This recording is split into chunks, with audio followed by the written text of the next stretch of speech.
জয় শ্রীকৃষ্ণ, রাধে রাধে। আশা করব ভক্তরা মাতাজিরা আপনারা সবাই ভগবান শ্রীকৃষ্ণ এবং শ্রীমতী রাধারানীর কৃপায় সবাই ভালো আছেন। আজ সনাতন ধর্মের প্রচারক কৃষ্ণের দাস সুজিত নাহা আপনাদের সামনে উপস্থিত হয়েছি। আজ ভগবান শ্রীকৃষ্ণের প্রিয় বৈশাখ মাসের শুক্লাপক্ষিয়া শেষ একাদশী মোহিনী। তাই আজকের দিনে আপনার জীবনে যদি 10 থেকে 15 মিনিট সময় ব্যয় করে আমাদের আজকে এই মোহিনী একাদশীর মাহাত্ম্যটা নিষ্ঠার সহিত, শ্রদ্ধার সহিত, ভক্তির সহিত, সম্মানের সহিত আপনি শ্রবণও করেন বা কীর্তন করেন, তাতে কি হবে? ভগবান শ্রীকৃষ্ণ যুধিষ্ঠির সংবাদে কুর্ম পুরাণে সুন্দর করে বর্ণিত আছে, সহস্র গাভীদানের ফল সঞ্চয় করতে পারেন। শুধু একাদশীর মাহাত্ম্যটা শ্রবণে আপনি 1000 গাভীদানের ফল সঞ্চয় করতে পারবেন। আজকে দেখেন, একটা দুটো গাভী কিনতেই হাজার হাজার লক্ষ লক্ষ টাকা বেরিয়ে যায়। তাই আমরা সেটা কলিযুগে অনেকের পক্ষে সেটা সম্ভব হয় না যে শুদ্ধ বৈষ্ণবকে গাভীদান করা। তাই আমরা আজকের দিনে যদি এই সুবর্ণ সুযোগটা হাতছাড়া করি তাহলে কি হবে? আমরা ভগবানের কৃপা থেকে বঞ্চিত হব। তাই আপনার হৃদয়ে কৃষ্ণ চেতনা, কৃষ্ণ ভাবনা জাগ্রত হয়ে যারা একাদশী করছেন তারা তো শ্রবণ করবেনই, যারা একাদশী করছেন না তারাও যদি আজকে এই মাহাত্ম্যটা শ্রবণ করেন তাহলে আপনি সমস্ত গাভীদানের ফল সঞ্চয় করতে পারবেন। আপনার জীবনের সমস্ত পাপ ক্ষয় হবে, জীবনে সুখ আসবে, শান্তি আসবে এবং আনন্দ সহকারে সংসার জীবনে আপনারা বসবাস করতে পারবেন। আর একটা বিশেষ কথা, আমি রাত্রে আজকে বিশেষ প্রার্থনায় বসবো। এর আগে যারা নামগোত্র পাঠিয়েছিলেন তাদের প্রয়োজন নেই। যদি কোনো নতুন ভক্ত ভিউয়ার্স মাতাজি আপনাদের নামগোত্র পাঠান তাহলে আমি আপনাদের নামগোত্র ভগবান শ্রীকৃষ্ণ শ্রীমতী রাধারানীর গোলকধাম বৃন্দাবনে প্রেরণ করবো, আপনারা যাতে সংসার জীবনে ভালো থাকতে পারেন। আর আমাদের চ্যানেলটা যারা সাবস্ক্রাইব করেছেন তারা অবশ্যই ভগবান শ্রীকৃষ্ণ শ্রীমতী রাধারানীর কৃপা সংগ্রহ করবেন। যারা নতুন ভক্ত ভিউয়ার্স মাতাজি আছেন সবার চরণের প্রণতি নিবেদন, আপনারা আমার এই চ্যানেলটা সাবস্ক্রাইব করে বেল আইকন অন করে অল করে রাখুন। আপনি পৃথিবীর যেখানেই থাকবেন নির্মল সুন্দর বাংলা ভাষায় ঘরে বসে সমস্ত একাদশীর মাহাত্ম্য এবং সমস্ত সনাতন ধর্মের কথাগুলো শ্রবণ করতে পারবেন। তাই এখন আসি মূল পর্বে। আপনারা আজকে নিষ্ঠার সহিত এই মোহিনী একাদশীর মাহাত্ম্য শ্রবণ করুন। হরে কৃষ্ণ। তাই কুর্ম পুরাণে বৈশাখ শুক্লপক্ষের মোহিনী একাদশী ব্রত মাহাত্ম্য বর্ণনা করা হয়েছে। মহারাজ যুধিষ্ঠির বললেন, হে জনার্দন, বৈশাখ শুক্লপক্ষে একাদশীর কি নাম, কি ফল, কি বিধি, এই সকল কথা আমার নিকট বর্ণনা করুন। কুর্ম পুরাণে সুন্দর করে বর্ণিত আছে বৈশাখ মাসের শুক্লপক্ষিয়া মোহিনী একাদশী মাহাত্ম্য। ভগবান শ্রীকৃষ্ণের কাছে যুধিষ্ঠির মহারাজ জানতে চেয়েছেন, সেই কথাগুলি আমি এখন আপনাদেরকে শ্রবণ করানোর চেষ্টা করছি। তাই উত্তরে ভগবান শ্রীকৃষ্ণ বললেন, হে ধর্মপুত্র, আপনি আমাকে যে প্রশ্ন করেছেন পূর্বে শ্রীরামচন্দ্র বশিষ্ঠের কাছে এরকম একই প্রশ্ন করেছেন। দেখেন, আমাদের ত্রেতা যুগে যে মর্যাদা পুরুষোত্তম রামচন্দ্র তিনিও কিন্তু এই একাদশী করেছেন। আমরা এর আগে শাস্ত্রে পেয়েছি বিজয় একাদশী করেছেন এবং এই একাদশীটা করেছেন। তিনি বশিষ্ঠ মুনির কাছে জানতে চেয়েছিলেন এই মোহিনী একাদশীর মাহাত্ম্য। আর এখন সেই কথাই ভগবান শ্রীকৃষ্ণ যুধিষ্ঠির মহারাজকে শ্রবণ করাচ্ছেন। তিনি জিজ্ঞাসা করেছিলেন, হে মুনিবর, আমি জনক নন্দিনী সীতার বিরহজনিত কারণে বহু দুঃখ পাচ্ছি। তাই একটি উত্তম ব্রতের কথা আমাকে বলুন, যার দ্বারা সর্বপাপ ক্ষয় ও সর্বদুঃখ বিনষ্ট হয়। দেখেন, ভগবান শ্রীরামচন্দ্র হয়েও তিনি বলছে যে জনক নন্দিনী যে সীতামাকে যে লঙ্কার রাবণ হরণ করে নিয়েছিল, তখন শ্রীরামচন্দ্র এত কষ্ট পেয়েছে, এত দুঃখ পেয়েছে, যথাবিধি তিনি কান্নাও করেছেন, চোখ দিয়ে অঝরে জল বের করেছেন আমাদের সীতামার জন্য। তিনি এতটা সীতাকে ভালোবাসতেন এই রামচন্দ্র। তাই তিনি বলেছেন যে আমি এই সীতার বিরহে খুব কষ্ট পাচ্ছি, দুঃখ পাচ্ছি। তাই আপনি এমন একটা ব্রতের কথা বলুন যে ব্রতটা করলে আমার সর্ব পাপ ক্ষয় হবে এবং দুঃখ মোচন হবে। কারণ ভগবানও জানে না যে ভগবান পাপ করেছে কিনা বা তার কি দুঃখ আছে। এগুলো কিন্তু ভগবানের কিছু স্পর্শ করে না, কিন্তু আমাদেরকে জাগতিকভাবে শিক্ষা দেওয়ার জন্য ভগবান শ্রীকৃষ্ণ শ্রীরামচন্দ্র এই কথাগুলো বশিষ্ঠ মুনির কাছে জানতে চেয়েছেন। কারণ তিনি তো ভগবান, তিনি সবকিছু জানেন, অন্তর্যামী, কিন্তু তিনি আমাদেরকে সবকিছু চোখ কান খোলার জন্য এই কথাগুলো বশিষ্ঠ মুনির কাছে তিনি জানতে চেয়েছিলেন। তাই এই কথা শুনে বশিষ্ঠদেব বললেন, হে রামচন্দ্র, তুমি উত্তম প্রশ্ন করেছ। যদিও তোমার নাম গ্রহণেই মানুষ পবিত্র হয়ে থাকে, তবুও লোকের মঙ্গলের জন্য তোমার কাছে সর্বশ্রেষ্ঠ পরম পবিত্র একটি ব্রতের কথা বলছি। কারণ বশিষ্ঠ মুনি বলছে যে তুমি ভালো প্রশ্ন করেছো, কিন্তু তোমার নাম শোনা মাত্রই মানুষের মঙ্গল হয়। তাই তুমি যেহেতু মানুষের মঙ্গলের জন্য তুমি ব্রতের কথা জানতে চেয়েছো, আমি অবশ্যই তোমাকে বলবো। বৈশাখ মাসের শুক্লপক্ষে একাদশী মোহিনী নামে প্রসিদ্ধা। এই ব্রত প্রভাবে মানুষের সকল পাপ, দুঃখ ও মোহজাল অচিরেই বিনষ্ট হয়। তাই মানুষের উচিত সকল পাপ ক্ষয়কারী ও দুঃখ বিনাশিনী এই একাদশী ব্রত পালন করা। একাগ্র চিত্তে তার মহিমা তুমি শ্রবণ করো, এই কথা শ্রবণ মাত্রে সমস্ত পাপ বিনষ্ট হবে। বলছে বৈশাখ মাসের শুক্লপক্ষে একাদশী মোহিনী খুব ভালো। সর্বপাপ বিনাশকারী, দুঃখ হরণকারী। তাই এই একাদশীর মাহাত্ম্য তুমি নিষ্ঠার সাথে শ্রবণ করো, তাহলে তোমার জীবনের সমস্ত পাপ ক্ষয় হবে, দুঃখ দূর হয়ে যাবে। তাই পবিত্র সরস্বতী নদীর তীরে ভদ্রাবতী নামে এক সুশোভনা নগরী ছিল। চন্দ্র বংশজাত ধৃতিমান নামে এক রাজা সেখানে রাজত্ব করতেন। সেই নগরীতেই ধনপাল নামে এক বৈশ্য বাস করতেন। তিনি ছিলেন পূর্ণকর্মা ও সমৃদ্ধশালী ব্যক্তি। তিনি নলকূপ, জলাশয়, উদ্যান, মাঠ ও গৃহ ইত্যাদি নির্মাণ করে দিতেন। তিনি ছিলেন বিষ্ণুভক্তি পরায়ণ ও শান্ত প্রকৃতির মানুষ। সুমনা, দ্যুতিমান, মেধাবী, সুকৃতি ও দৃষ্ট বুদ্ধি নামে তার 5 জন পুত্র ছিল। পঞ্চম বুদ্ধ দৃষ্ট বুদ্ধি ছিল অতি দুরাচারী। সে সর্বদা পাপ কার্যে লিপ্ত থাকত। পরস্ত্রী, সঙ্গী, বেশ্যাসক্ত, লম্পট, দ্রুতক্রীড়া প্রভৃতি পাপে সে অত্যন্ত আসক্ত ছিল। দেবতা, ব্রাহ্মণ ও পিতামাতার সেবায় তার একেবারেই মতি ছিল না। সে অন্যায় কাজে রত, দুষ্ট স্বভাব ও পিতৃদন ক্ষয়কারক ছিল। সবসময় সে অভক্ত, ভক্ষণ ও সুরাপানে মত্ত থাকত। তাই পিতা ধনপাল একদিন পথ চলছিলেন। হঠাৎ তিনি দেখতে পেলেন দৃষ্টবুদ্ধি এক বেশ্যার গলায় হাত দিয়ে নিঃসংকোচে ঘুরে বেড়াচ্ছে। তার নির্লজ্জ পুত্রকে এইভাবে চৌরাস্তায় ভ্রমণ করতে দেখে তিনি অত্যন্ত মর্মাহত হলেন। এই কৌস্বভাব দর্শনে ক্রুদ্ধ হয়ে তিনি তাকে গৃহ থেকে বার করে দিলেন। তার আত্মীয় স্বজনও তাকে পরিত্যাগ করলো। সে তখন নিজের অলঙ্কারাদি বিক্রি করে জীবন অতিবাহিত করলো। কিছুদিন এইভাবে চলার পর অর্থাভাব দেখা দিল। ধনহীন দেখে সেই বেশ্যাগণও তাকে পরিত্যাগ করলো।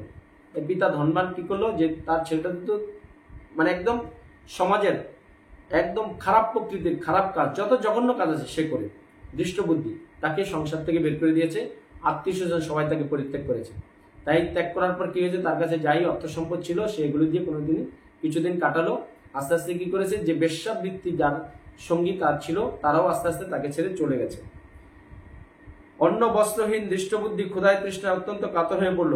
অবশেষে নিজের গ্রামে সে চুরি করতে শুরু করলো। একদিন রাজপ্রহরী তাকে ধরে বন্দী করলো, কিন্তু পিতার সম্মানার্থে তাকে মুক্ত করে দিল। এভাবে কয়েকবার সে ধরা পড়লো, ছাড়া পেল, কিন্তু তবু সে চুরি করা বন্ধ করল না। তখন রাজা তাকে কারাগারে বদ্ধ করে রাখলেন। বিচারে সে কষাঘাত দণ্ডভোগ করলো। কারা ভোগের পর সে অনন্য উপায়ে দৃষ্টবুদ্ধি বনে প্রবেশ করলো। সেখানে সে পশু পাখি বধ করে তাদের মাংস ভক্ষণ করে অতি দুঃখ পাপময় জীবনযাপন করতে লাগলো। দৃষ্টবুদ্ধি কি করলো, যখন অর্থ শেষ হয়ে গেছে সে চুরি করতে লাগলো। তাই রাজা কি করছে, তার বাবার সম্মানার্থে তাকে কয়েকবার ছেড়ে দিয়েছে, কিন্তু লাস্টে কি হয়েছে, তাকে কারাগারে নিক্ষেপ করেছে। তাই কারাগারের সাজা যখন শেষ হয়ে গেছে, সে ছাড়া পেয়ে কি করলো, গভীর বনে প্রবেশ করে পশু পাখি ইত্যাদি হত্যা করে সে মাংস ভক্ষণ করতে কিছুদিন দিন কাটালো। দুষ্কর্মের ফলে কেউ কখনো সুখী হতে পারে না। তাই সেই দৃষ্টবুদ্ধি দিবারাত্রি দোষকে জর্জরিত ছিল। এইভাবে অনেক দিন অতিবাহিত হলো। কোনো পুণ্য ফলে সহসা একদিন সেই কণ্ডিন্য ঋষির আশ্রমে উপস্থিত হলো। বৈশাখ মাসে ঋষিবর গঙ্গা স্নান করে আশ্রমের দিকে প্রত্যাবর্তন করছিলেন। শোকাকুল দৃষ্টবুদ্ধি তার সম্মুখে উপস্থিত হলো। ঘটনাক্রমে ঋষির বস্ত্র হতে এক বিন্দু জল তার গায়ে পড়ল। সেই জল স্পর্শে তার সমস্ত পাপ দূর হলো। হঠাৎ তার শুভবুদ্ধির উদয় হলো। এই বৈশাখ মাসে যখন এই মোহিনী একাদশী ব্রত এসছে, তখন কি করেছে, সে ঋষি আশ্রমে গিয়ে উপস্থিত হয়েছে। আর দৈবক্রমে ঋষির বস্ত্র থেকে, কাপড় থেকে এক বিন্দু জল তার শরীরে পড়েছে। আর জল পড়া মাত্রই তার সমস্ত পাপ ক্ষয় হয়ে এই দৃষ্টবুদ্ধির শুভ বুদ্ধি উদয় হলো। তখন ঋষির সামনে সে কৃতাঞ্জলি পুটে প্রার্থনা করতে লাগলো, হে ঋষি শ্রেষ্ঠ, যে পূর্ণ প্রভাবে আমি এই ভীষণ দুঃখ যন্ত্রণা থেকে মুক্তি লাভ করতে পারি, তা আমাকে কৃপা করে বলুন। ঋষির পায়ের কাছে পড়েছে যে আপনি এমন কোনো কৃপা করুন যাতে আমি এই দুঃখ জ্বালা যন্ত্রণা থেকে মুক্তি পেতে পারি। তাই ঋষিবর বললেন, বৈশাখ মাসের শুক্লপক্ষের মোহিনী নামে যে প্রসিদ্ধ একাদশী আছে, তুমি সেই ব্রত পালন করো। এই ব্রতের ফলে মানুষ বহু জন্মান্বিত পর্বত সমান পাপরাশিও ক্ষয় হয়ে থাকে। হরি বল হরি বল। ঋষি কি বলছে, যে জন্মান্তরে আমরা মানুষ জন্ম পেয়েছি, তার আগের জন্মে যে জনিতে ছিলাম, যে দেহ ধারণ করেছিলাম, সেখানেও যদি আমরা পর্বত সমান পাপ রাশি করে থাকি, সেই পাপও ক্ষয় হয়ে যাবে আজ যারা এই মোহিনী একাদশী ব্রত পালন করেছে।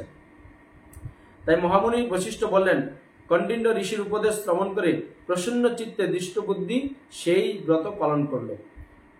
হে মহারাজ রামচন্দ্র, এই ব্রত পালনে যে নিষ্পাপ হলো, দিব্য দেহ ধারণ করলো, অবশেষে গরুরে আরোহণ করে সকল প্রকার উপদ্রবহীন বৈকুণ্ঠ ধামে গমন করলো। হরি বল হরি বল।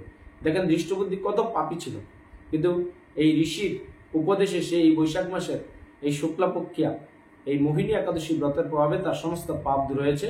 পরে গরুড়ে চড়ে সে বৈকুণ্ঠধাম গোলকধাম বৃন্দাবনে চলে গেছে, যেখান থেকে আর জন্ম মৃত্যু জরাবধি এই ত্রিতাপের দুনিয়া আসতে হয় না ভক্তরা মাতাজিরা। তাই হে রাজন, ত্রিলোকে মোহিনী ব্রত থেকে আর শ্রেষ্ঠ ব্রত নেই। কে বলছে? বশিষ্ঠ মুনি বলছে। এবং ভগবান শ্রীকৃষ্ণ বলছে এবার যুধিষ্ঠির মহারাজকে যে এই পৃথিবীতে মোহিনী একাদশী ব্রতের মতো আর কোনো শ্রেষ্ঠ ব্রত নেই। তীর্থস্থান, যজ্ঞ, দান ইত্যাদি কোনো পূর্ণ কর্মই এই ব্রতের সমান নয়। যে আপনি হাজার হাজার লক্ষ লক্ষ টাকা তীর্থ গমন করবেন, বিভিন্ন মন্দিরে গিয়ে পরিদর্শন করবেন, দান করবেন বা যজ্ঞ করবেন, এই সবের যে ফল অর্জন করবেন, এই মোহিনী ব্রতের প্রভাবের ফলে যে ফল অর্জন করতে পারবেন, তার কাছে এই দান, যজ্ঞ, হোম, তীর্থ ভ্রমণ এগুলো কিচ্ছু আসবে না। তার মানে মোহিনী ব্রত একাদশী যারা নিষ্ঠার সাথে পালন করবেন, তারা দেখেন কত পুণ্যবান, ভাগ্যবান, যে আপনাকে কোনো আপনার তীর্থস্থানে গিয়ে তীর্থ করার প্রয়োজন নেই, কাউকে দানও করতে হবে না, যজ্ঞ করতে হবে না। একাদশী ব্রত করলেই আপনার সমস্ত কিছু ফল সঞ্চয় করতে পারবেন। তাই এই ব্রত কথার শ্রবণে এবং কীর্তনে সহস্র গোদানের ফল লাভ হয়। হরি বল, হরি বল। ভগবান শ্রীকৃষ্ণ নিজে বলেছেন যুধিষ্ঠির মহারাজকে যে এই মোহিনী একাদশী ব্রতের মাহাত্ম্য কথা পাঠ এবং শ্রবণ করলে তারা কি হবে? সহস্র গাবিদানের ফল সঞ্চয় করতে পারবে। তা আজকে আমি যখন পাঠ করে আপনাদের শ্রবণ করাচ্ছি, আপনারা শ্রবণ করছেন, আমি পাঠ করছি, আমরা উভয়ই কি পাঠক শ্রোতা উভয়ই আমরা সহস্র গাবিদানের ফল সঞ্চয় করতে পারছি। তাই আপনি যদি আজকে ভিডিওটা সবার মধ্যে শেয়ার করে দিন, বন্ধু বান্ধব, আত্মীয় স্বজন, তাহলে কি হবে? আপনি এরকম শত সহস্র গাবিদানের ফল সঞ্চয় করতে পারবেন। আপনি যদি নিজে শ্রবণ করবেন বা এবং আপনি কীর্তন করে আরো আপনার পরিবারের সদস্য যারা আছে তাদেরকে শ্রবণ করান, তারাও সবাই এই বৈশাখ মাসের ভগবান শ্রীকৃষ্ণের প্রিয় মোহিনী একাদশীর দিন পাঠ এই মাহাত্ম্য শ্রবণে আপনারা সহস্র গাবিদানের ফল সঞ্চয় করতে পারবেন। এই সুবর্ণ সুযোগটা, সুন্দর সুযোগটা কেউ হাতছাড়া করবেন না। সবাই ভালো থাকুন, সুস্থ থাকুন এবং পরিশেষে এই একাদশী সারা বিশ্বের পালনার সময়সূচিটা ভক্তরা মাতাজিরা আপনারা জেনে নিন। সবাই ভালো থাকুন, সুস্থ থাকুন, চোখ রাখুন আমাদের কৃষ্ণকথা সুজিত নাথ চ্যানেলে। পরিশেষে আমার সাথে বলুন জয় শ্রীকৃষ্ণ, রাধে রাধে। জয় শ্রীকৃষ্ণ, রাধে রাধে। মোহিনী একাদশী পালনার সময়সূচি 9 মে শুক্রবার 2025, মায়াপুর 4:57 থেকে 9:21 পর্যন্ত, ইম্ফল 4:33 থেকে 8:58 পর্যন্ত, গুয়াহাটি 4:40 থেকে 9:06 পর্যন্ত, কলকাতা 4:59 থেকে 9:21 পর্যন্ত, বাংলাদেশ 5:29 থেকে 9:51 পর্যন্ত, ভুবনেশ্বর 5:12 থেকে 9:33 পর্যন্ত, পাটনা 5:07 থেকে 9:33 পর্যন্ত। সঠিক চান্দ্র বৈষ্ণব পঞ্জিকা মতে এই মোহিনী একাদশীর পালনার সঠিক সময়সূচি। মোহিনী একাদশী পালনার সঠিক সময়সূচি 9 মে শুক্রবার 2025, কাঠমান্ডু 5:18 থেকে 9:46 পর্যন্ত, চেন্নাই 5:45 থেকে 9:58 পর্যন্ত, নাগপুর 5:38 থেকে 9:59 পর্যন্ত, বৃন্দাবন 5:34 থেকে 10:01 পর্যন্ত, দিল্লি 5:34 থেকে 10:03 পর্যন্ত, হায়দ্রাবাদ 5:46 থেকে 10:03 পর্যন্ত। ভক্তরা মাতাজিরা এই নির্দিষ্ট সময়ের মধ্যে অবশ্যই পালনা করবেন। মোহিনী একাদশী পালনার সময়সূচি 9 মে শুক্রবার 2025, ত্রিবান্ধব 6:04 থেকে 10:14 পর্যন্ত, কলম্বোর 5:54 থেকে 10:03 পর্যন্ত, বেঙ্গালুর 5:55 থেকে 10:09 পর্যন্ত, মুম্বাই 6:06 থেকে 10:25 পর্যন্ত, আহমেদাবাদ 6:01 থেকে 10:24 পর্যন্ত, উধমপুর 5:34 থেকে 10:09 পর্যন্ত। এটা হলো ভক্তরা মাতাজিরা ভারতবর্ষের সময় অনুযায়ী। তাই আপনার পৃথিবীর যে যেখানে আছেন সমস্ত সনাতনী মানুষরা আপনাদের আন্তর্জাতিক সময় মিলিয়ে অবশ্যই নির্দিষ্ট সময় পালনা করবেন। হরে কৃষ্ণ। জয় শ্রীকৃষ্ণ, রাধে রাধে। ভক্তরা মাতাজিরা সর্বদা হরে কৃষ্ণ মহামন্ত্র জপ করুন, সংসার জীবনে সুখে থাকুন এবং এই দুর্লভ মানব জীবনকে যদি আপনারা সার্থক করতে চান, সবসময় কৃষ্ণ চেতনা, কৃষ্ণ ভাবনায় জাগ্রত থাকতে হবে। এই দুর্লভ মানব জীবন আমরা পেয়েছি, তাই আমরা ভগবান শ্রীকৃষ্ণের মুখনিসৃত শ্রীমদ্ভগবদ্ গীতা প্রতিদিন অধ্যয়ন করুন, একাদশী ব্রত পালন করুন, তাহলেই দেখবেন যে মানব জীবন কি করে সার্থক হয় সেটার রাস্তা আপনারা অচিরেই খুঁজে পাবেন। তাই আপনারা পৃথিবীর যে যেখানে থাকবেন আমাদের এই কৃষ্ণকথা সুজিত নাথ চ্যানেলটা সাবস্ক্রাইব করবেন, আমাদের ভিডিওগুলো শেয়ার করবেন, আপনার বন্ধুবান্ধব, আত্মীয় স্বজন আপনার মাধ্যমে জানতে পারবে যে সনাতন ধর্মের অজানা কথাগুলো, শাস্ত্রীয় কথাগুলো। তাই সবাই ভালো থাকুন, সুস্থ থাকুন। পরিশেষে বলুন জয় শ্রীকৃষ্ণ, রাধে রাধে, হরে